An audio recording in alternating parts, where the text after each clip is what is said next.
Something absolutely insane is happening in Valorant's least talked about region, and it's going under every Westerner's radar, and I just had to talk about it. We have seen unstoppable comps, all-time aim performances, and even the longest tier 1 round win streak in history. And while most of the Western world was asleep, I drastically changed my schedule to be able to keep up with the region and witness these crazy moments and performances. So make sure you subscribe because this schedule kind of sucks, but it's worth trying to bring you this information as this rising league is now at the same level as the rest of Valorant and definitely needs to be followed more closely. But before I get into the video for real, I need to ask you for a favor, because there's something important that I need your help with. A fellow VCT creator, Lionsblade, is currently going through a very tough time as his mother, who had already been dealing with skin cancer for the past 4 years, has recently been diagnosed with stage 2 breast cancer as well. This has been a very mentally and financially draining for Lion and his family, so he started a GoFundMe to help with some of the medical and living expenses during this time.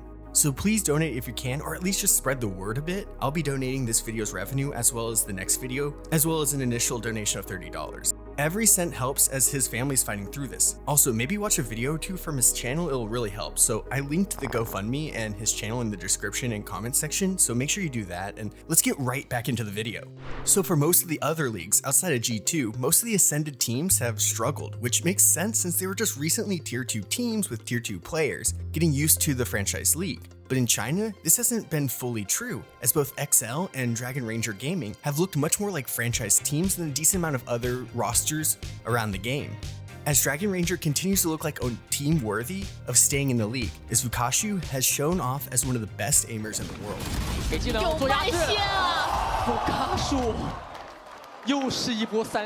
With some insane flicks and multi-kills during their run to a 4th place finish. With it seeming very likely as the season goes on, and they rein in their entry player Tiverius Luke, who has a tendency of overpeaking and overheating, then they'll definitely be making an international again, granting them another year in the league, and setting themselves up in a position where they'll be able to be a dark horse when facing other regions' teams.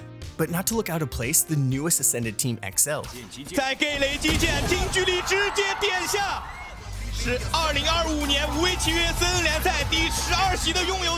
Silenced any doubt that they would slow down without their original IGL, who left over the offseason to join global eSports.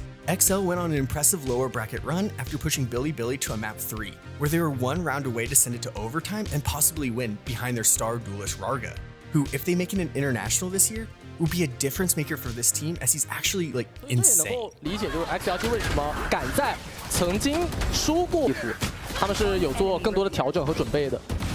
They were able to win their first 2 elimination games before being unlucky enough to face EDG, who, like Dragon Ranger, would be eliminated by them, albeit in 3 maps instead of 2. But in just the first event, both Ascended teams in China finished in the top 6, with both of them being eliminated by the reigning world champions, who always turn it up when they need to. But more about Kang and this team at the end, because they broke an insane record through these 2 games. We need to talk about the team that is quickly becoming considered one of the best in the region. First, they faced Dragon Ranger, where they swept them with IGL Bank, cooking up some great mid-round calls. They were then faced up against EDG, who didn't look to be going down at this point in the tournament. But Trace brought out probably the best comp I'm buying right now, with the Deadlock Vice combo, making it impossible to consistently win rounds against this defense, resulting in them upsetting EDG in a dominant 2-0 sweep.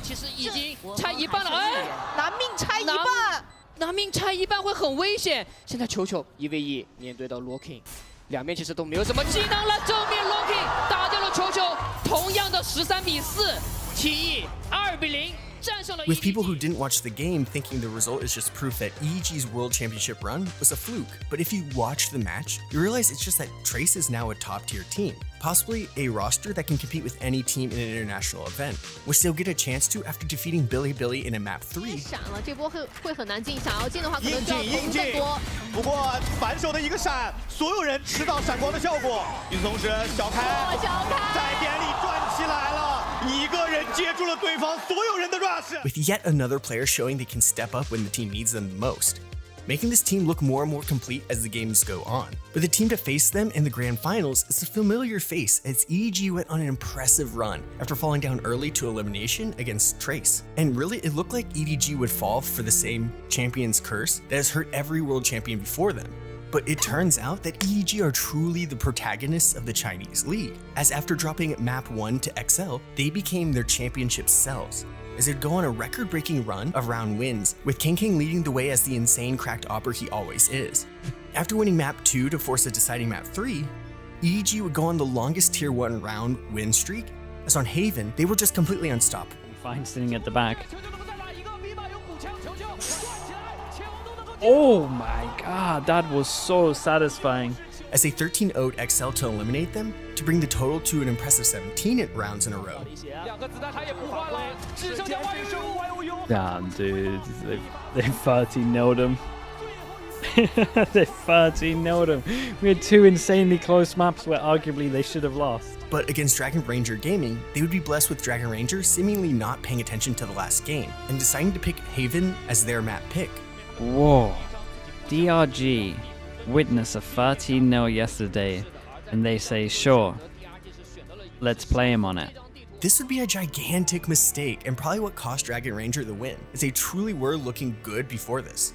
But EDG were just in World Championship form, completing the first back-to-back 13-0s to put the total to 30 as everyone in EDG were clicking, with King in superstar form. Might as well, dude, sure. The narrative is so powerful. It's so powerful. Chichu gets this one as well. And this one. Oh my god! Double 13-0. Double 13-0 on Haven. 30 rounds in a row.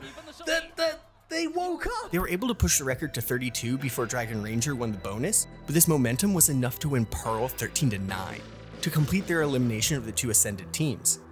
Then, to secure their appearance in Bangkok, they went into what was looking to be a close game against Billy, with the first map going to overtime. But once King and the rest of his team woke up, it was hard for anyone in the world to beat them.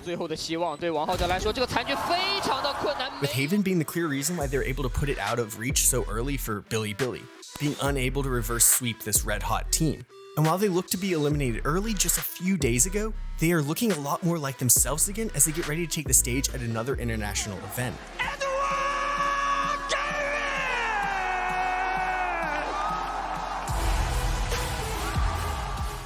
So when comparing the level of skill and competition in China to the other regions, you might be surprised that they're definitely not the weakest league right now. While we mostly just talked about the best teams in China, even a lot of the mid-table teams look just as drilled and skilled as the Pacific or Americas, with the overall league looking to be more promising than the once dominant EMEA, which slowly slipped as a league, as they've just been importing foreign talent to try and raise their chances internationally.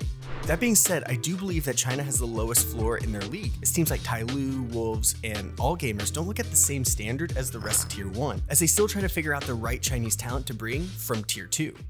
So if you can't tell, I believe that the Chinese league would probably be above EMEA, but maybe below the Americas and tied with the Pacific, but the other three leagues are kind of all together. I think they definitely have a chance to make a run in Bangkok, as Trace looks really promising with their map pool looking relatively deep. EDG has more questions as they only turned it up when they really needed to scrape in with the nice lower bracket run, but with Simon starting to frag more and more, and King always going into Super Saiyan mode in internationals, there's no telling what will happen with them. But really, I wouldn't discount any of China's best teams anymore, as they're fully capable of winning games against even other leagues' super teams. So it's truly time to start paying attention to this league. But I know watching middle of the night streams are impossible for my about 45% NA audience, so I'll be doing that for you and releasing videos about this insane region all season long. So make sure you subscribe so you don't miss out. Also, make sure you check out and spread Lion Blade's GoFundMe. You can really help someone out in a time of need. It's down in the description and pinned in the comments.